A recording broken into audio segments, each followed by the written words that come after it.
मैं मंच समर्पित कर रहा हूँ हमारे सम्मानित कविगण को, माननीय मनवीर मधुर जी को मैं निवेदन करूँगा आज के इस अखिल भारतीय कवि सम्मेलन का संचालन करने के लिए आप पधारें और मोर्चा संभाले आज के इस कवि सम्मेलन का।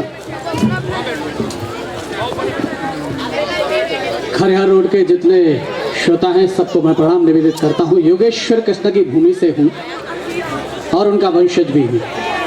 मैं चाहता ये हूँ कि ये कार्यक्रम जो प्रारंभ से चल रहा है, हमने हालांकि भारतीय परंपरा को निभाया है और जितना सलीके से हम निभाते दूसरा कोई निभा नहीं सकता, क्योंकि 8 बजे शुरू करके हम 10 बजे माइक पर हैं।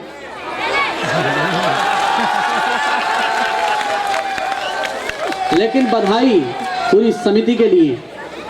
देखिए एक चीज समझ लीजिए, परंपरा कोई एक व्यक्ति नहीं डालता, परंपरा कुछ लोग मिलकर शुरू करते हैं, लेकिन पूरा शहर पूरा इलाका उस परंपरा में बंध जाता है और पूरे विश्व में उसकी खुशबू जाती है।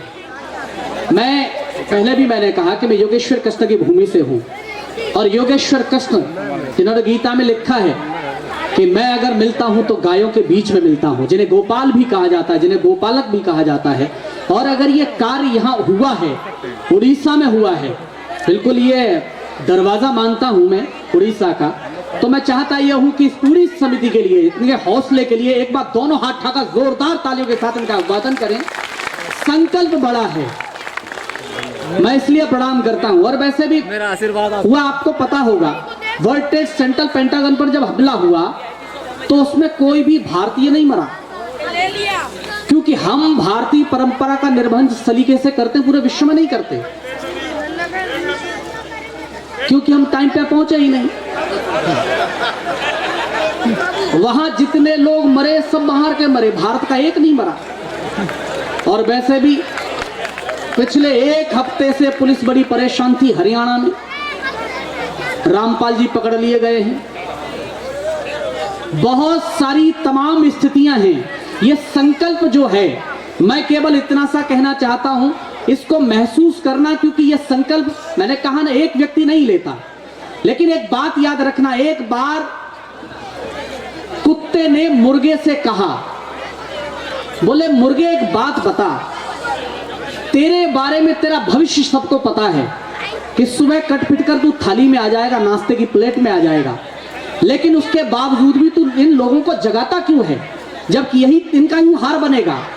तो जो कुत्ते ने जवाब, मुर्गे ने जो जवाब दिया, वो शायद ये एहसास जीने के लिए है कि हम एक बड़ा संकल्प लेकर खड़े हैं। मुर्गे ने कहा कि कुत्ते, मैं जानता हूं, मैं इन्हें जगा रहा हूं और मुझे यह भी पता है कि मेरा भविष्य क्या है, सुबह नाश्ते की प्लेट में कट के आ जाऊंगा, लेकिन एक बात याद रखना, मेरी मौत जैसी भी हो, दुनिया कभी मेरी मौत को कुत्ते की मौत नहीं कहेगी।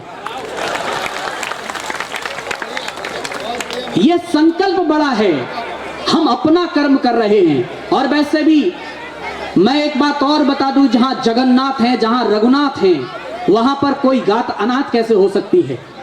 बहुत बहुत आभार पूरी समिति का। मैं उत्तर प्रदेश से आया हूं और यहां कुछ मुझे अपनापन सा महसूस नहीं हो रहा, क्योंकि यहां रोशनी बहुत ज्यादा है, हमारे यहां आती नहीं।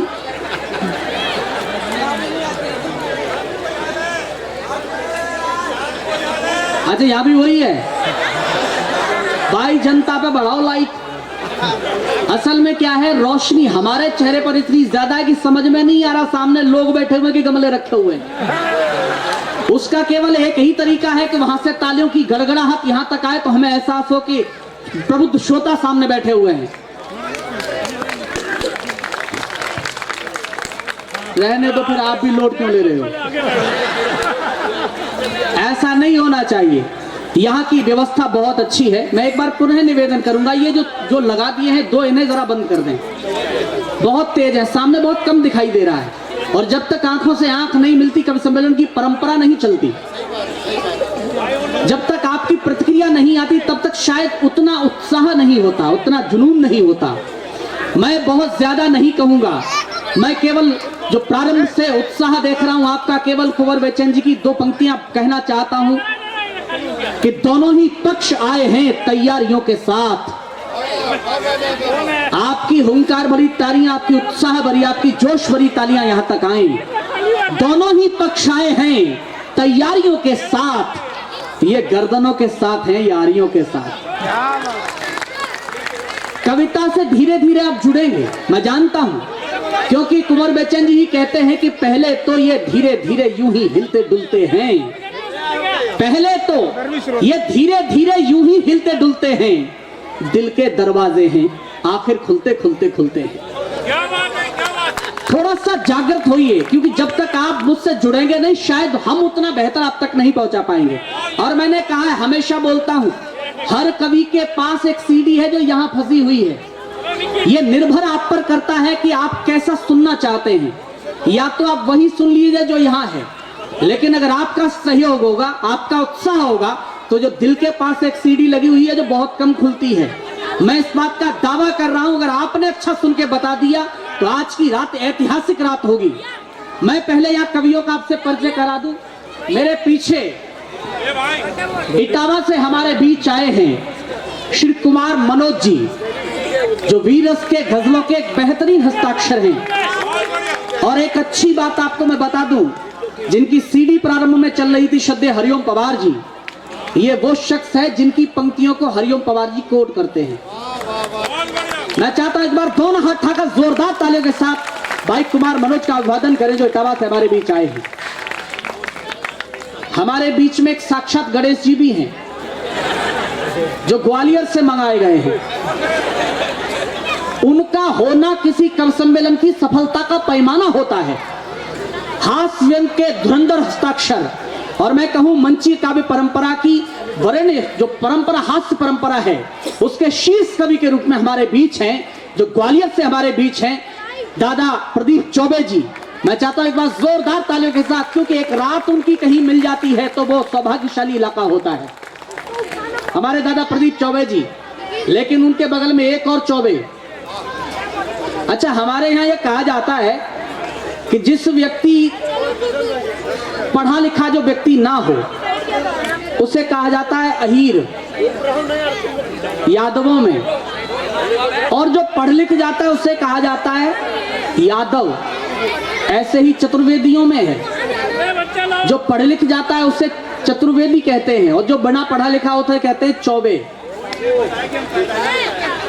हालांकि पीछे से चौबे कह रहे चौबे, हालांकि ये पढ़े लिखे भी हैं। डॉक्टर अनिल चौबे जो बनारस से हमारे बीच आए हैं। हास्य के बहुत सारे नाम आपने सुने होंगे, लेकिन यकीन दिलाता हूं आपको, हास्य के ऐसे अद्भुत प्रयोग घनाक्षरी छंदों में आपने पहले नहीं सुने होंगे। जो अद्भुत प्रयोग उन्होंने किए हैं, मैं चाहता हूं बनारस से वो आए हैं, त्रिवेणी से आए हैं। एक बार दोनों हाथ उठाकर जोरदार तालियों के साथ उनका स्वागत करें। हमारे बड़े भाई शैलेश लोढ़ा जी तो रास्ते में हैं, उनके बारे में परिचय की कोई आवश्यकता नहीं है, वो आएंगे, हम उनका स्वागत करेंगे। और मेरा नाम मनवीर मधुर है, मैं मथुरा से हूं। आपके हाथों में थोड़ी सी शक्ति बची हो, आंखों में लज्जा होता, मेरे लिए भी तालियां बजा सकते हैं। हमारे यहाँ अद्भुत चीज है, आप आइए कभी उत्तर प्रदेश में। यहाँ की शिक्षा का स्तर क्या है मुझे नहीं पता, मेरे यहाँ आइए कभी शिक्षा देखने के लिए। क्या हुआ, रात में ऐसे ही चिल्लाते हो? बोलने के पैसे तो मुझे मिले प्रभु, अपनी ऊर्जा क्यों नष्ट करो। हमारे आइए कभी, शिक्षा का स्तर देखेंगे तो आप आश्चर्य में पड़ जाएंगे। एक इंस्पेक्टर इंस्पेक्शन करने के लिए आया उत्तर प्रदेश में एक स्कूल में, उसने आते ही एक बच्चे को खड़ा किया और बच्चे से कहा, बताओ भारत के प्रधानमंत्री का नाम क्या है? बच्चा खड़ा हो गया, बोला रामलाल। तो वो गुस्से में आ गए, बोले रामलाल? ये रामलाल कौन है? तुम्हें भारत के प्रधानमंत्री का नाम नहीं पता? ये रामलाल कौन है? बोले मेरा बाप 5 साल पहले घर छोड़ के चला गया था, माँ कह रही थी हो सकता है प्रधानमंत्री हो गया हो। तो वो गुस्से में आ गया, उसने कहा मैं तुम्हारे नाम कटवा दूंगा, तुम्हारी शिकायत करूंगा ऊपर तक, तुम्हें यह तक पता नहीं है भारत के प्रधानमंत्री का नाम क्या है, नाम कटवा दूंगा तुम्हारा। बच्चे ने कहा कटवा ही नहीं सकते, कटवा ही नहीं सकते। तो उसने कहा क्यों नहीं कटवा सकता? बोले इसलिए क्योंकि मैं आपका छात्र हूं ही नहीं। बोले क्या मतलब? बोले साहब मैं तो गाय चराने आया था, अध्यापक ने कह दिया 10 रुपए मिलेंगे, क्लास में आके बैठ जाना। मैं बैठ गया, बस ये बता दो 10 रुपए तुम दोगे कि वो अध्यापक देगा? तो उसका फ्यूज उड़ गया। उसने कहा कि मैं तुम्हारी शिकायत करूंगा आगे तक। वो अध्यापक के पास पहुंचा, अध्यापक से कहा क्या बच्चे बाहर से लाके बच्चे बैठा रखे हैं, आपके यहाँ के बच्चे नहीं है, आपने बाहर से, उन्हें पता तक नहीं है भारत का प्रधानमंत्री का नाम क्या है, मैं तुम्हें सस्पेंड करा दूंगा, तुम्हारी शिकायत करूंगा ऊपर तक। उसने कहा देखो साहब नाराज मत हो, असली अध्यापक तो मैं भी नहीं। बोले क्या मतलब? बोले मतलब ये है जी, अध्यापक तो है मेरे चाचा का बेटा, वो एग्जाम देने के लिए गया है रायपुर में, मुझसे कह गया था कि खड़े हो जाना, मैं खड़ा हूं, भाई मेरी गलती क्या है? तो उसका पारा 7वें आसमान पर पहुंच गया, प्रिंसिपल ऑफिस में पहुंच गया प्रचार के पास। बोले मैं आपकी शिकायत करूंगा ऊपर तक, बच्चे नकली, अध्यापक नकली, क्या लगा रखा है, ऐसे विद्यालय चलता है? तो प्रिंसिपल साहब ने कहा बोले देखो सर नाराज मत होइए, असली प्रिंसिपल तो मैं भी नहीं।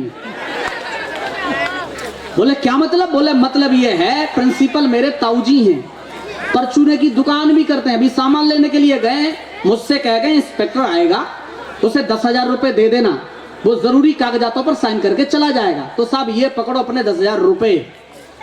इंस्पेक्टर ने 10,000 रुपए लिए अपनी जेब में रखे और उससे कहा देखो वो तो ये मैं हूं जो 10,000 रुपए में मान गया, अगर असली वाला इंस्पेक्टर आ जाता तो। तालियां आपकी पीछे तक इस बात पर उठे। तो प्राचार्य ने कहा कि सर आपको इतना तो खुद भी ध्यान होना चाहिए, जिस विद्यालय में बच्चे नकली, अध्यापक नकली, प्राचार्य नकली, तो नोट कौन से असली दे दिए होंगे? ये है हमारा यूपी। मैं चाहता हूं एक बार दोनों हाथ उठाकर ऊर्जा के साथ मैं केवल ये कहता हूं कि मोहब्बत के शहर का आबो दाना छोड़ देंगे क्या? तमाम सारी स्थितियां हैं, एक तरफ पाकिस्तान से एक आवाज उठती है कि हम इंच कश्मीर ले लेंगे, कहीं दिल्ली से आवाज उठती है हम प्रधानमंत्री को बुलाएंगे नहीं दावत पर, और बहुत सारी चीजें हैं, देश में तमाम परेशानियां हैं। लेकिन याद रखना, कहीं स्वर्गीय देवल आशीष कहते हैं कि मोहब्बत के शहर का आबो दाना छोड़ देंगे क्या? जुदा होने के डर से दिल लगाना छोड़ देंगे क्या? जुदा होने के डर से दिल लगाना छोड़ देंगे क्या? जरा सा वक्त क्या बदला कि चेहरों पर उदासी है, गमों के खौफ से हम मुस्कुराना छोड़ देंगे क्या? मैं चाहता हूं कि मां सरस्वती की वंदना हो। मैं 4 पंक्तियां उनके स्तवन में, क्योंकि ये परंपरा है, मैं केवल कहना चाहता हूं कुमार मनोज जी की हैं जो पीछे बैठे हैं, लेकिन उन्होंने कहा भैया आप पढ़ दो तो मैं पढ़ देता हूं। केवल ये कहते हुए याद रखिए कि मुस्कुराती जिंदगानी चाहिए, मुस्कुराती जिंदगानी चाहिए, काव्य की ऐसी रवानी चाहिए, सारी दुनिया अपनी हो जाती है, बस एक मां की मेहरबानी चाहिए। मैं पहले कवि को आमंत्रित करूं, लेकिन मैं चाहता यह हूं कि आप थोड़ी देर के लिए अपने हाथ खोलें, क्योंकि वो नहीं खुले हैं। मैं एक बार इनके घर चला गया, मुझे पता लगा कि पैर फिसलने से अनिल चौबे जी कुएं में गिर गए। सम्मान बहुत है उनका। तो मैं चला गया बनारस, अब देर से पहुंचा तो एक बच्चा बाहर खेल रहा था, मैंने पूछा, मैंने तुम अनिल चौबे जी के बेटे हो? बोले हाँ अंकल। तो मैंने कहा चौबे जी कुएं में गिर गए थे, अब तबीयत कैसी है? तो बच्चे की बात पर तालियां उठाना और उन्हें आमंत्रित करना मैं पहला कभी आपके बीच में रख रहा हूं। बच्चे ने कहा अंकल ठीक ही होंगे, अब कुएं में से आवाज तो आ नहीं रही।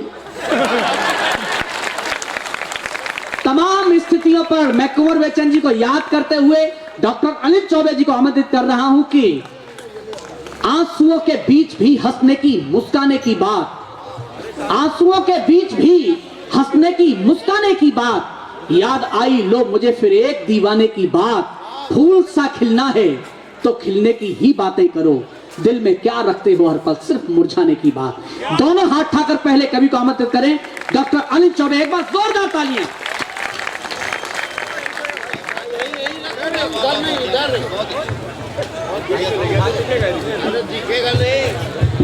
नहीं एक उधर ही लाओ भैया, एक उधर ही लाओ भैया। हाँ नहीं वो सेठ जी का कोई तकलीफ नहीं भैया, हाँ उधर ही लाओ भैया, एक टी-शर्ट वाला उधर ही लाओ भैया, इधर आप सभी को नमस्कार करता हूँ। आपके बीच में पहली बार आया हूँ। हलवाई जब पहली जलेबी बनाता है तो भट्टी में झोंक देता है। वैसे ही कभी सम्मेलन का पहला कभी होता है। तो आप मुझे भट्टी में झोंका हुआ कभी न समझ के बनारस से चल के आपके बीच में आया हूँ। आदरणीय बता रहे थे हमारे बच्चे के विषय में, विशेष वरदान प्राप्त है हमारे खानदान को। हमारे खानदान में कोई बेवकूफ पैदा नहीं हुआ। जो पैदा हुआ आज तक सबका सब विद्वान पैदा हुआ। सगी पत्नी से सगा पुत्र प्राप्त है। नहीं, बात अच्छी लगे तो ताली बजाया करें। यहाँ से दिखाई नहीं दे रहा है कि आप कहाँ तक फैले हुए हैं। ये भाई जी कह रहे थे कि बिजली कम आती है। हमसे एक आदमी ने पूछा, डॉक्टर साहब आपके यहाँ बिजली आती है? हमने कहा कई बार आती है। अच्छा है। और तो बीच बीच में बहुत अच्छी अच्छी बातें करूंगा। इधर के लोग भी बजाएं, इधर के लोग भी बजाएं। ये क्या है? तालियां हम कवियों के लिए पोलियो ड्रॉप का काम करती हैं। एक बूंद दो बूंद जिंदगी की, एक भी बच्चा छूटा सुरक्षा चक्र टूटा। इसलिए तालियां बजाते रहिए बीच में। क्या बात है। सामने जो बैठे हैं इनका दायित्व और बढ़ जाता है।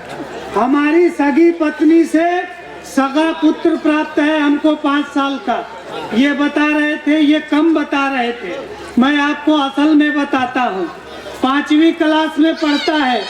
आके कहा कि पापा पापा हमारे क्लास की मैडम बहुत कंटाप है, गजब की खूबसूरत है। हमने कहा चुप रहो, अध्यापिकाएं माँ समान होती हैं, ऐसा कभी नहीं कहते हैं। कहा आप चुप रहिए, हमेशा अपने जुगाड़ में रहते हैं। बहुत अच्छे। सामान्य खानदान थोड़ी है,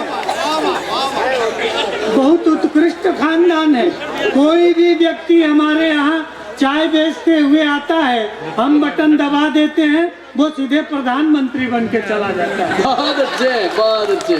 और झाड़ू लेके जो आए उसकी इतनी दुर्दशा होती है। पूरा खानदान महान है। आप बिल्कुल ध्यान से सुनिए हमको।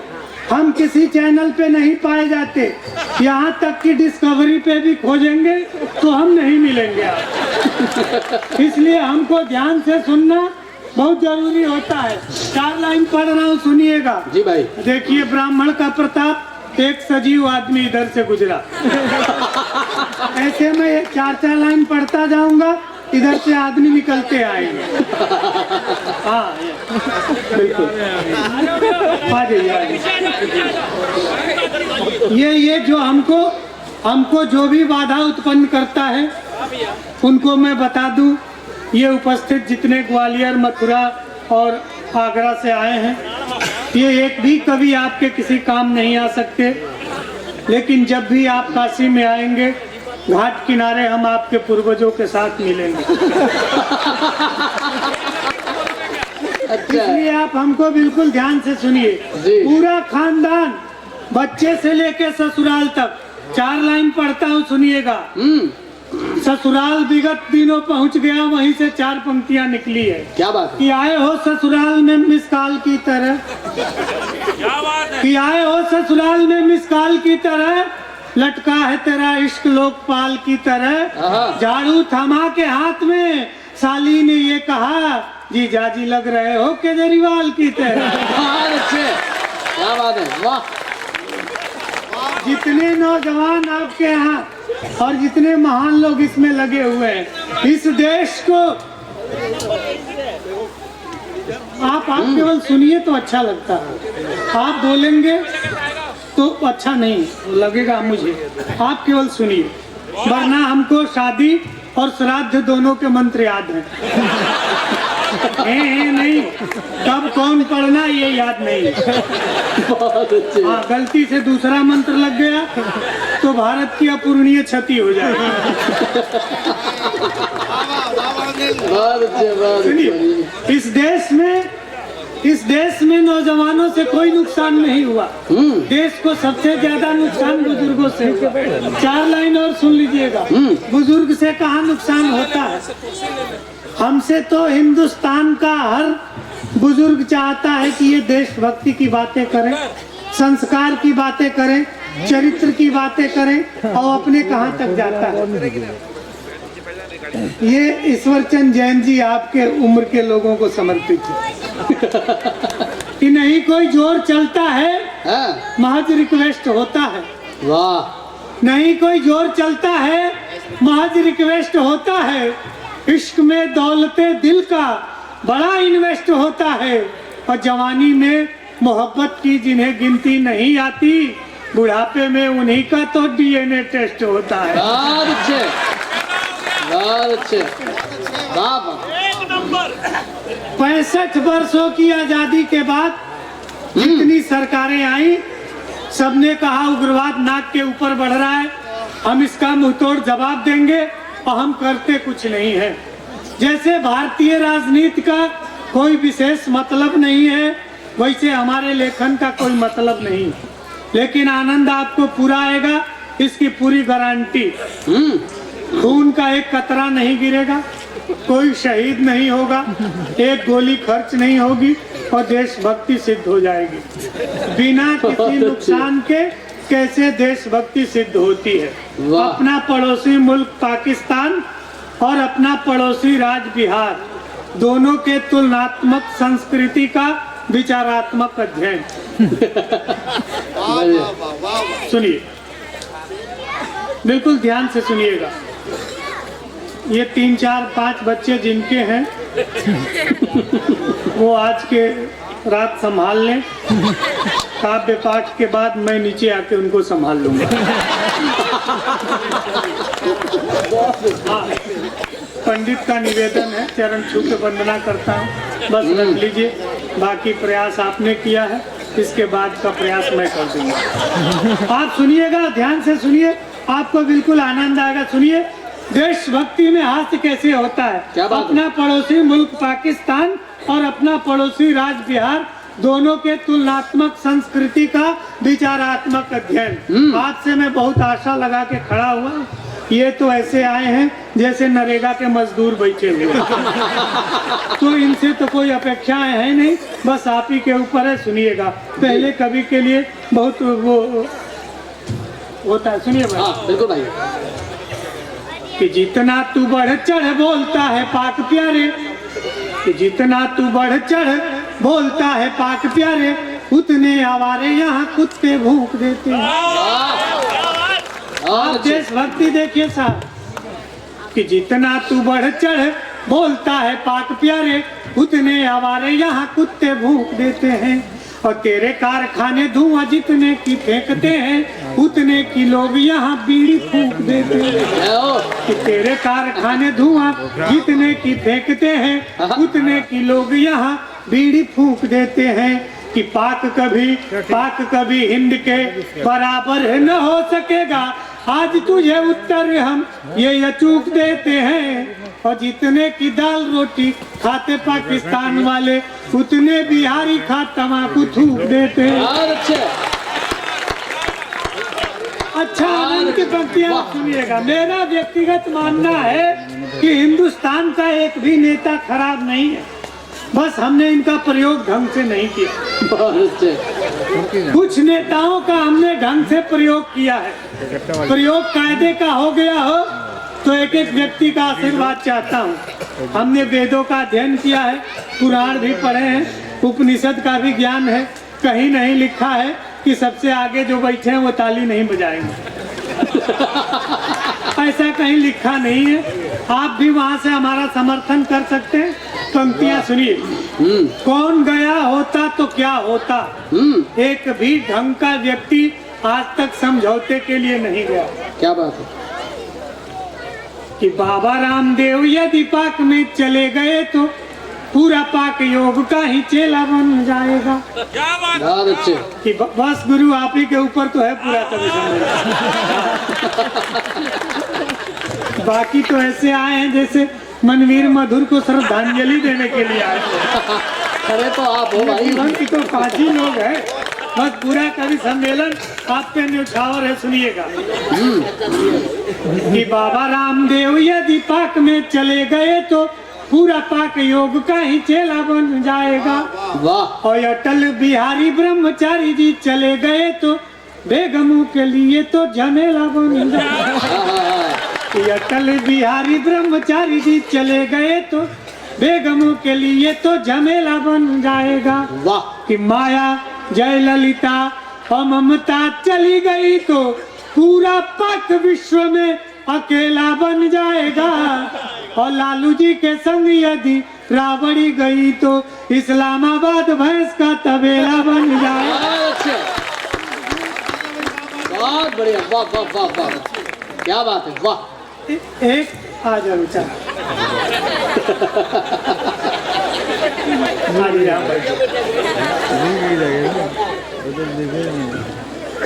जी।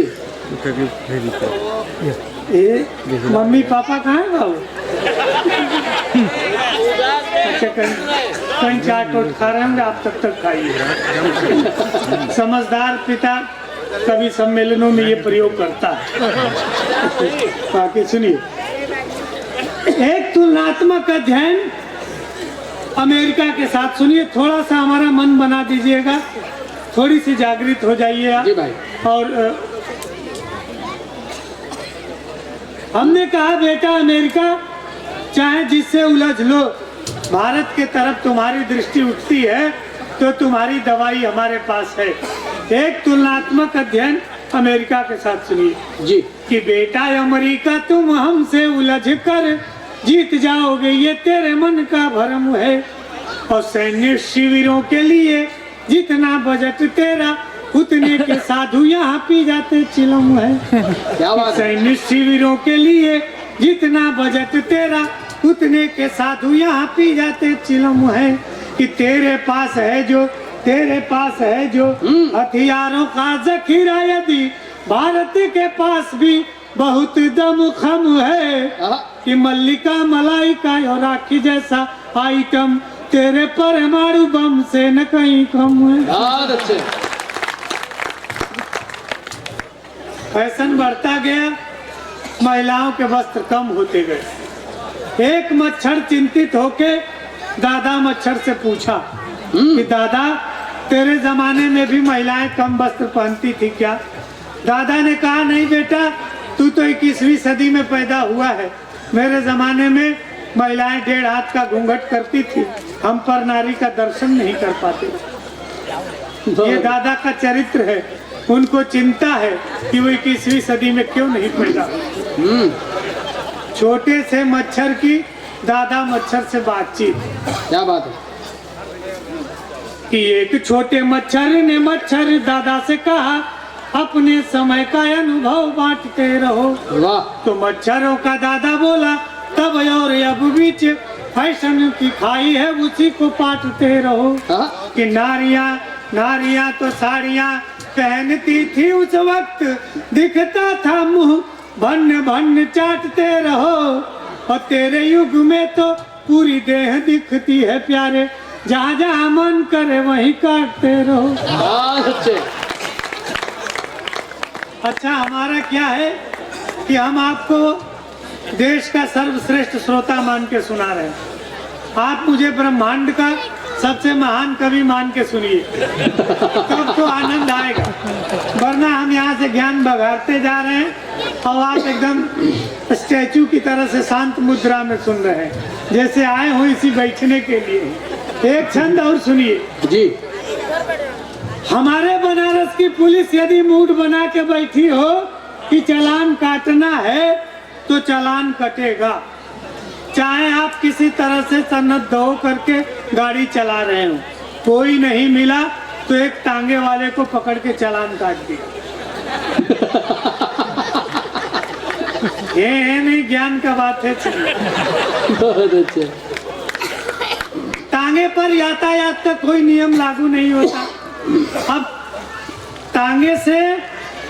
टांगे वाले से और यातायात पुलिस के मध्य की बातचीत है जी। दूसरे बात से तीसरी बात निकल के आती है।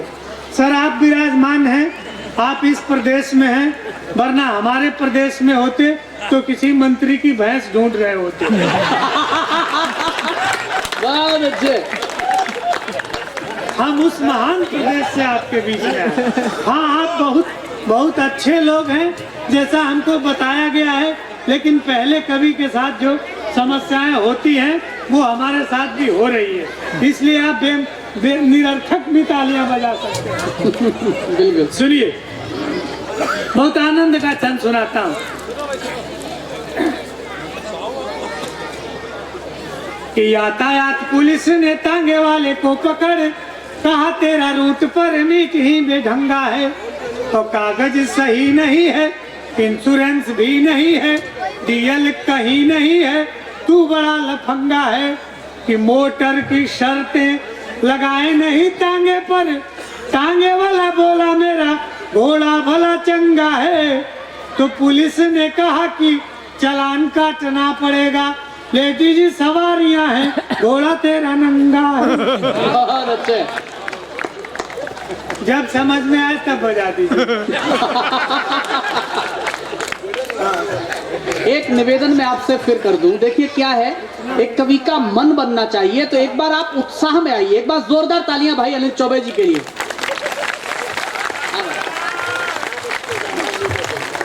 जी भाई। यार, ये सबसे ज्यादा उत्साही तो ये अग्रिम पंक्ति वाले लोग ही हैं।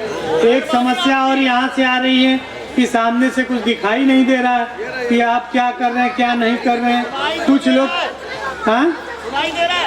हाँ हाँ, आपको नहीं सुनाई दे रहा है, इसमें हमारी कोई गलती नहीं है। हम वहीं से बोल रहे हैं जहाँ से कभी बोलता है। अब आप सुनने वाले कान का प्रयोग कीजिए, सुनाई आपको जरूर देगा। बिल्कुल जी भाई। एक छंद और आपको सुनाता हूँ। जब तक मोदी जी प्रधानमंत्री नहीं बने थे, अमेरिका जाने के लिए उनको वीजा नहीं मिला, पूरा देश परेशान। हमने इस समस्या का समाधान किया। समाधान की पंक्तियां सुनिएगा और आगे से पीछे तक के लोग समर्थन कीजिएगा। थोड़ा सा भाई साहब निवेदन करता हूँ, आप बात न करें, आपके बात से हमारा ध्यान भंग होता है। बस बहुत चरणबद्ध प्रार्थना है आपसे, वरना अंत में तो क्या है कि आप मिलेंगे ही घाट किनारे कभी भी। हाँ, कभी भी पूर्वजों का अस्थि कलश लेकर के आप आएंगे तो हम जरूर मिलेंगे और वैसा मंत्र पढ़ेंगे जिसमें यहाँ आप जिस तरह से अशांति का वातावरण फैलाए हुए हैं, हाँ, गोदान से पिंडदान तक, ये मान करके सुन लीजिए भाई। हम बहुत बढ़िया कवि हैं और बहुत टॉप क्लास के कवि हैं, बहुत बढ़िया है। बस केवल थोड़ा सा आप सुन लीजिए। मतलब कोई आज तक हमारे खानदान में मूर्ख पैदा ही नहीं हुआ और बिना जब तब के सारे लोग स्वर्ग सिधार जाते हैं। कोई मरने के बाद नरक नहीं गया क्योंकि स्वर्ग पहले ही से फुल है। बहुत अच्छे। कभी कोई नरक गया नहीं। 85 बरस की अवस्था में जब दादाजी का विकेट गिरने को हुआ तो लोगों ने कहा रामदेव का योग करो, 5 बरस आयु बढ़ जाएगी। बाबा अनुलोम विलोम कपाल भाती सब करने लगे। जो विकेट 85 में गिरना था वो जाके 90 में गिरा और डायरेक्ट स्वर्ग पहुंचे। अप्सराओं ने गाया, हुजूर आते आते बहुत देर कर दी। अच्छा, मरने के बाद यहाँ पहुंचा जाता है। वो तो रामदेव के चक्कर में फंस गए थे, नहीं तो 5 साल पहले आ गए।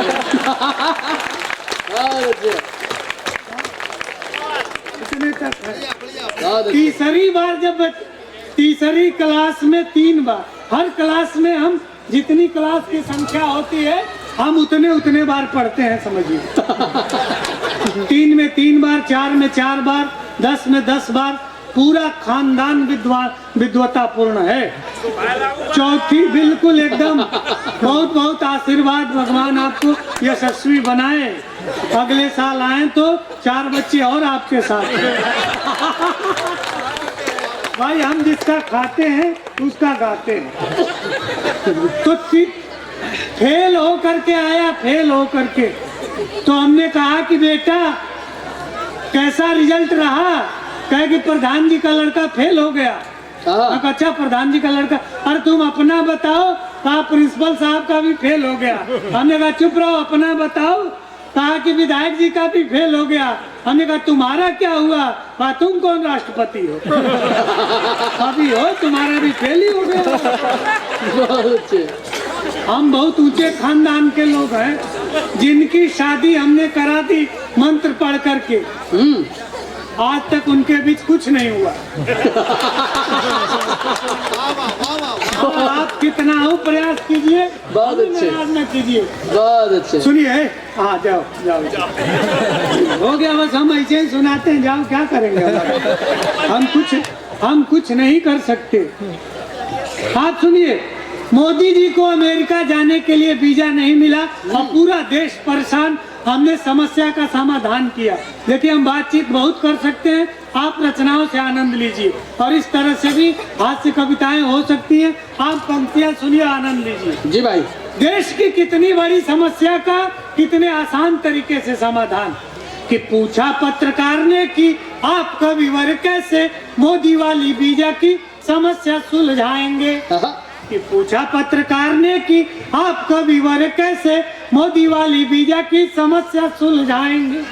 तो मैंने कहा वीजा वीजा रटते रहेंगे, किंतु नाखुश ओबामा है तो वीजा नहीं पाएंगे। कि भारत का लोहा पूरा विश्व मान लेगा यदि मेरी जो सलाह मोदी अमल में लाएंगे। कि मोनिका लेविंस्की से कीजिए विवाह, आप वीजा क्या अमेरिका के जीजा बन जाएंगे।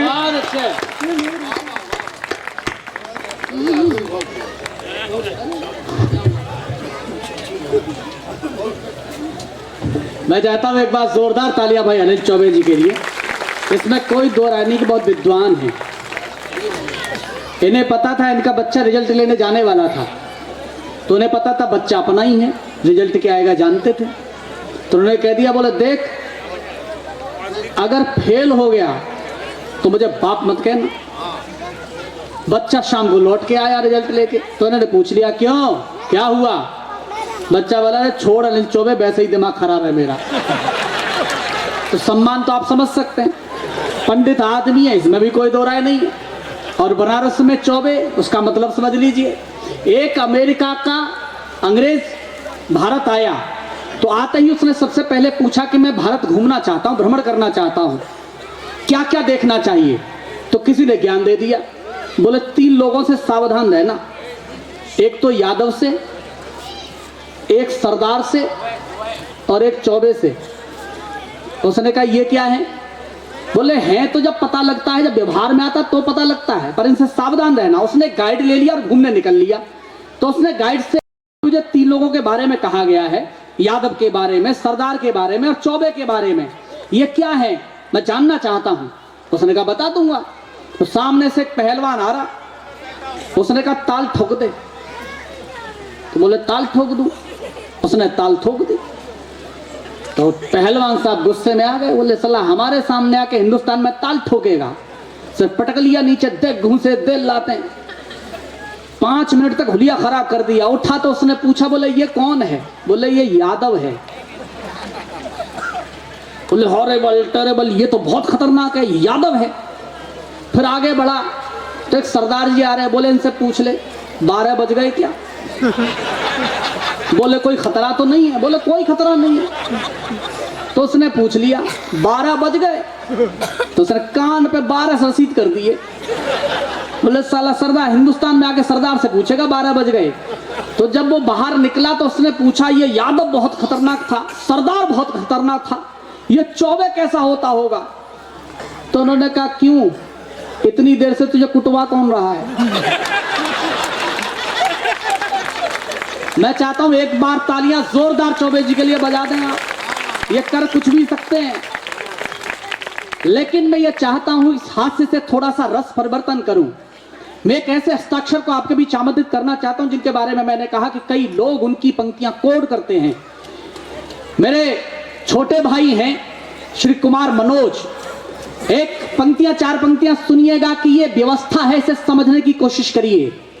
चांद से उतरती है चांदनी तो दिखती है, चांद पे लगा हुआ कलंक नहीं दिखता। चांद से उतरती है चांदनी तो दिखती है, चांद पे लगा हुआ कलंक नहीं दिखता। सांप के डसे का विष फैलता तो दिखता है, आदमी के डसने का डंक नहीं दिखता। सांप के डसे का विष फैलता तो दिखता है, आदमी के डसने का डंक नहीं दिखता। संगे मरमरी मद भरी देह दिखती है, वासना में भरा हुआ अंक नहीं दिखता। जब से हमारा पेट भरने लगा है यारो, हमें दुनिया में कोई रंग नहीं दिखता। आजादी के बाद हमारे विचारों में परिवर्तन आया और ये तमाम सारी विकृतियां परिस्थितियां हमारे सामने आई, लेकिन एक कवि जिसने अपने तीखे तेवरों से दृष्टि रखी और उन विकृतियों को सामने लाए। मैं बहुत ज्यादा नहीं कहूंगा, इस उम्र में वो प्रेम भी पढ़ सकते थे, लेकिन जिस तरह उन्होंने रोजस्विता का वर्ण किया, केवल इतना सा कहना चाहता हूं कि अगर पौरुष महकती शाम के अधीन हो जाए, ईश्वर चंद जी यहां पर हैं, राकेश जी यहां पर हैं, श्याम भाई यहां पर हैं, प्रदीप जी हैं, पूरी एक टीम है जिन्होंने आयोजन किया है। अगर पौरुष महकती शाम के अधीन हो जाए, तुम ही बोलो कि रण में बाजुओं को कौन तोलेगा। और इस पंक्ति पर मैं चाहता हूं पूरा पांडा हाथ ठाकर बुलाए उन्हें कि अगर पौरुष महकती शाम के अधीन हो जाए, तुम ही बोलो कि रण में बाजुओं को कौन तोलेगा। अगर हम भी चरण चुम्बन की भाषा बोलने लग जाएं, तो इस आपकी भाषा को आखिर कौन बोलेगा। मैं चाहता हूं दोनों हाथ ठाकर जोरदार ताली के साथ आमंत्रित करें भाई कुमार मनोज जी। मंच को प्रणाम करता हूं, श्रद्धेय प्रदीप चौबे दादा बैठे उनको प्रणाम करता हूं। मनवीर भाई ने बहुत सारी बातें मेरे बारे में की हैं। दरअसल मित्रों, ये जितने कवि बैठे हैं, ये सारे लोग, ये सब ऐतिहासिक कवि हैं। मैं दुनिया का एकमात्र भौगोलिक कवि हूँ। दरअसल मैं जिस जगह से आता हूँ, इटावा, उसकी भौगोलिक स्थिति इस तरह की है। आप लोग एक बात बताइए, सैफई कितने लोगों ने सुना है? एक बार मुझे हाथ उठा के बताओ। एक ही नाम निकला उधर से। मैं अकेला भौगोलिक कवि हूँ। दरअसल हमारे इटावा का भूगोल ऐसा है, मनवीर भाई सुनना, मेरा दर्द सुनना। जी जी जी। उसके एक तरफ चंबल है जहाँ डाकू रहते हैं, दूसरी तरफ सैफई है जहाँ नेता रहते हैं, बीच में इटावा है जहाँ आदमी रहते हैं। बहुत अच्छे, क्या बात। आप लोग तो बड़े अच्छे लोग हो। आदरणीय राज्यसभा के सांसद जी गोस्वामी साहब आपने अतिथि बनाए। मेरे यहाँ तो अतिथि बनाने का संकट साहब, या तो चंबल से किसी डाकू को बुलाओ या सैफई से किसी नेता को बुलाओ। पिछले दिनों कवि सम्मेलन हुआ था, सैफई के आ गए हैं। एक बार जोरदार तालियां उनके अभिनंदन के लिए।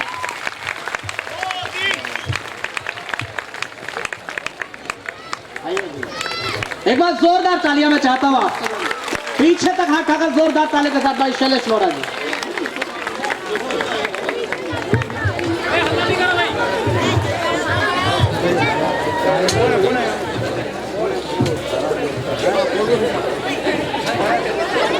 तारक मेहता का उल्टा चश्मा हो, वाह वाह हो, वाह वाह क्या बात है हो, दबंग हो।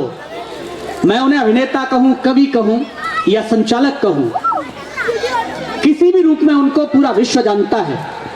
मैं चाहता हूं हमारे बड़े भाई शैलेश लोढ़ा जी यहाँ आ गए हैं, तो एक बार दोनों हाथ ठाकर जोरदार तालियों के साथ उनका वादन जैसा होना चाहिए यहाँ पर। और मैं राकेश जी से निवेदन करूंगा, श्याम केशरवानी जी जो जा रहे हैं, उनसे निवेदन यह है कि हमारे भाई का सम्मान करें आप, और आप जोरदार तालियों के साथ उनका वादन करें। श्याम भाई।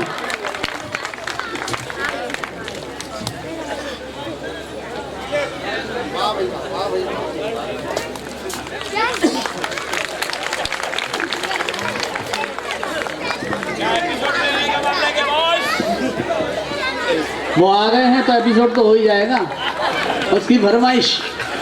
मैं एक बात बता दूं आपको, बहुत मुश्किल होता है इतनी व्यस्तताओं में से समय निकालना, और अगर उड़ीसा में उन्होंने वक्त दिया है, बहुत ज्यादा मैं नहीं कहूंगा, लेकिन रामअवतार त्यागी कहीं कहते हैं कि अक्लमंदी हमारे नाम के पहले नहीं जुड़ती। उन्हें समझ लीजिए आप, अक्लमंदी हमारे नाम के पहले नहीं जुड़ती, मगर भोले नहीं उतने के जितने आम दिखते हैं।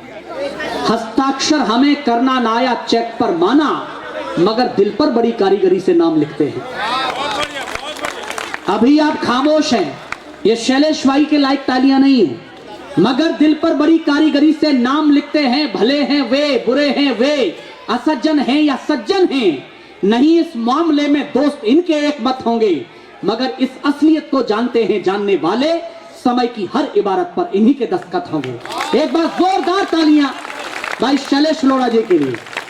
और मैंने जिन्हें बुलाया था भाई कुमार मनोज जी, मैं चाहता हूं बिना किसी भूमिका के ज्यादा वक्त लिए हुए एक बार जोरदार तालियों के साथ उन्हें आमंत्रित करें। भाई कुमार मनोज जी। आदरणीय बड़े भैया शैलेश जी आ गए हैं। 4 पंक्तियां पढ़ता हूँ, सुनेगा। पढ़ता हूँ कि धूल में लिपटे हुए बच्चे को पढ़कर देख लेना। धूल में लिपटे हुए बच्चे को पढ़कर देख लेना, या कभी दादी की उंगली को पकड़कर देख लेना, और भी सुंदर लगेगा रूप शीशे में तुम्हारा। गांव की मिट्टी को चेहरे पर रगड़ कर देख लेना। गांव की मिट्टी को चेहरे पर रगड़ कर देख लेना। पढ़ता हूँ कि कभी महफिल, क्या भाई कोई दिक्कत है क्या? कभी महफिल, कभी तन्हाई का डर काटता है। कभी महफिल, कभी तन्हाई का डर काटता है। वाह। डरे इंसान को परछाई का डर काटता है। वाह। डरे इंसान को परछाई का डर काटता है। और सामने बैठे हुए लोगों, एक शेर में पढ़ता हूं, मैं दावा करता हूं आप सब उछल जाएंगे शेर पर। आदरणीय दादा शैलेश जी सुनना जी। डरे इंसान को परछाई का डर काटता है, तुम्हारे शहर में माँ की नहीं सुनते हैं बेटे, हमारे गांव में भौजाई का डर काटता है। हमारे गांव में भौजाई का डर काटता है। हमारे गांव में भौजाई का डर काटता है। 4 पंक्तियां और पढ़ता हूं कि हमारे गांव में भौजाई का डर काटता है। वाह। 4 पंक्तियां और सुनिएगा कि वो झूठे तर्क दे दे कर सच्चाई काट देते हैं। वाह। ये थोड़ी देर के लिए यार मौन मन बनाए। वो झूठे तर्क दे दे कर सच्चाई काट देते हैं, न जाने ऊन से कैसे सलाई काट देते हैं। वाह। न जाने उनसे कैसे सलाई काट देते हैं। और गरीबी उस घड़ी क्या जुल्म ढाती है गरीबों पे, कड़ी सर्दी में जब चूहे रजाई काट देते हैं। कड़ी सर्दी में जब चूहे रजाई काट देते हैं। और 1-2 शेर और पढ़ता हूँ, उसके बाद मैं जो सुनाता हूँ मनवीर भाई ने बुलाया। शैलेश दादा मैंने एक प्रयोग किया, सुनेगा। अब तक हमारे दुनिया में एक परंपरा चली कि प्यार करना तो क्षमा और परवाने की तरह करना। क्षमा जलती है, परवाना आता है उसके प्यार में जलकर मर जाता है। खरियार रोड नगर के लोगों, आपके इस बेटे ने एक नई बात कहने की कोशिश की, लगे कि बात दिल तक पहुंचे तो मुझे आशीष देना जी। समंदर पार भी पुरखों की थाती साथ रहती है। क्या बात है। समंदर पार भी पुरखों की थाती साथ रहती है, कि ज्यों जलते हुए दीपक में बाती साथ रहती है। और दोस्त प्यार में मर गए तो काहे बात का प्यार। एक लड़का किसी लड़की के प्रेम में आत्महत्या कर ले तो काहे बात का प्यार। उसके बूढ़े बाप बूढ़ी माँ का क्या होता होगा। प्यार करना तो कभी क्षमा परवाने की तरह मत करना। एक बात याद रखना, पूरा कवि सम्मेलन जो भी याद रखें, लेकिन मेरा ये शेर याद रखना। क्या बात है, क्या बात है। वाह। कि ज्यों जलते हुए दीपक में बाती साथ रहती है, मोहब्बत जब कभी करना तो पौधों की तरह करना। क्या बात है। वाह। मोहब्बत जब कभी करना तो पौधों की तरह करना।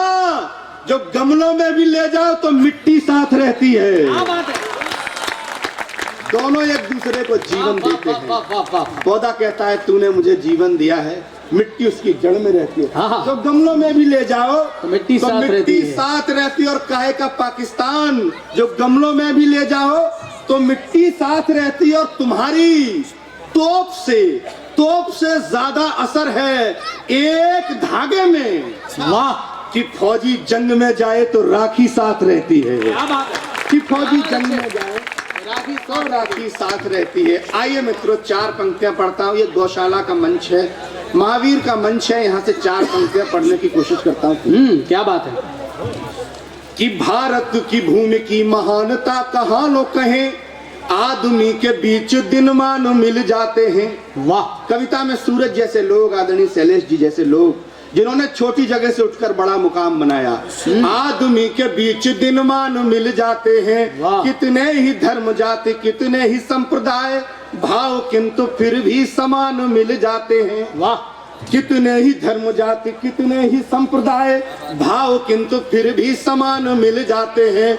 तो हिंदुओं के बीच में फिराक मिल जाते हैं। उर्दू का बहुत बड़ा शायर हुआ फिराक गोरखपुरी, जिसका नाम था रघुपति सहाय फिराक गोरखपुरी। क्या बात है। एक हिंदू के घर में पैदा हुआ। हिंदुओं के बीच में फिराक मिल जाते हैं, तो मोमिनों के बीच रस खान मिल जाते हैं। क्या बात है। गोकुल की गलियों में प्यार से तलाशिए तो गाय को चराते भगवान मिल जाते हैं। गोकुल की गलियों में प्यार से तलाशिए तो गाय को चराते भगवान मिल जाते। क्या बात। और ये मेरी बेटियां बेटी हैं। हमारे यहाँ बेटी को दुहिता कहा गया, गाय से जोड़ा गया। 4 पंक्तियां मातृशक्ति के समर्थन में बोलता हूँ। वाह वाह वाह। कि इंदिरा सी नेता हो कि मेरी कौम सी नजीर, बड़ी जिम्मेदारियों का बोझ आप लेती है। घर परिवार नाते रिश्ते निभाए सदा, पूजा पाठ करती है व्रत जाप लेती है। घर परिवार नाते रिश्ते निभाए सदा, पूजा पाठ करती है व्रत जाप लेती है। तो कैसा भी अभाव तकलीफ कैसी भी पड़े, तो बिना कहे बाप माँ का दर्द भांप लेती है। अगली पंक्ति पहुंचे तो जुड़ना। कैसा भी अभाव तकलीफ कैसी भी पड़े, तो बिना कहे बाप माँ का दर्द भांप लेती है। बेटे सा दुलार यदि बेटी को भी मिलता, तो बेटी आसमान की बुलंदी नाप लेती है। बेटे सा दुलार यदि बेटी को भी मिलता, तो 4 पंक्तियां और पढ़ता हूँ। वाह। देश में नेतृत्व चेंज हुआ, सबने अपनी अपनी मांग रखी। मेरी 4 पंक्तियों की मांग सुनना, जुड़ना। क्या बात है। पावन वसुंधरा पे एकता की आस लिए, नानक कबीर बुद्ध, नानक कबीर सूर बुद्ध मांगता हूँ मैं। क्या मेरी मांग है। पावन वसुंधरा पे एकता की आस लिए, नानक कबीर सूर बुद्ध मांगता हूँ मैं। हर हाथ को हो काम, हर पेट को हो भोज, राजनीति ऐसी ही विशुद्ध मांगता हूँ मैं। क्या बात है। राजनीति ऐसी ही विशुद्ध मांगता हूँ मैं। तो सीमा पे जो उग्रवादी गोले बरसाने लगे, ऐसे वक्त में निगाह क्रुद्ध मांगता हूँ मैं। वाह। धोखे से जवानों के जो शीश काट ले गए हैं, ऐसे कायरों के लिए युद्ध मांगता हूँ मैं। धोखे से जवानों के जो शीश काट ले गए हैं। और 4 पंक्तियां पढ़ता हूँ। हम नौजवान लोग हैं, हमारी जिम्मेदारी है। देश पर जब कुछ होता है तो हमें बोलना पड़ता है कि खेत खलिहान गांव गली में पले हुए हैं, शोषितों के पांव की बिवाई बन जाते हैं। वाह। शाम को खेत खलिहान गांव गली में पले हुए हैं, शोषितों के पांव की बिवाई बन जाते हैं। शाम को कभी जो यार दोस्तों में बैठते हैं, हरिवंश राय की रुबाई बन जाते हैं। तो घर में कभी जो कष्ट दीख पड़ता किसी पे, पूरे परिवार की दवाई बन जाते हैं। किंतु कोई देश पे निगाह टेढ़ी डाल दे तो सारा काम छोड़ के सिपाही बन जाते हैं। सारा काम छोड़ के। और 4 पंक्तियां पढ़ता हूँ जो मुझसे ज्यादा चर्चित हुई, आपने तमाम लोगों के मुंह से सुनी होंगी। क्या बात है। एक शहीद का शव आया, राजनीति के बड़े लोग उसके दरवाजे पर चेक देने के लिए पहुंचे, मीडिया के लोग फोटो खींचने के लिए पहुंचे। उसकी माँ, उसकी बहन, उसकी बेटियां क्या सोच रही थी। अकेला घर में कमाने वाला था, 2 छोटी छोटी बेटियां थी। सुनिएगा कि सो गया नसीब मांग का गया सिंदूर, और नंगे नौनिहालों की लंगोटियां चली गईं। क्या बात है। क्या क्या जुड़ना क्या क्या गया उसके साथ। सो गया नसीब मांग का गया सिंदूर, और नंगे नौनिहालों की लंगोटियां चली गईं। भाई की पढ़ाई गई, बाप की दवाई गई, छोटी छोटी बेटियों की चोटियां चली गईं। तो कैसा विस्फोट हुआ, एक पल भी न लगा। कैसा विस्फोट हुआ, एक पल भी न लगा। पूरे जिस्म की ही कहीं बोटियां चली गई।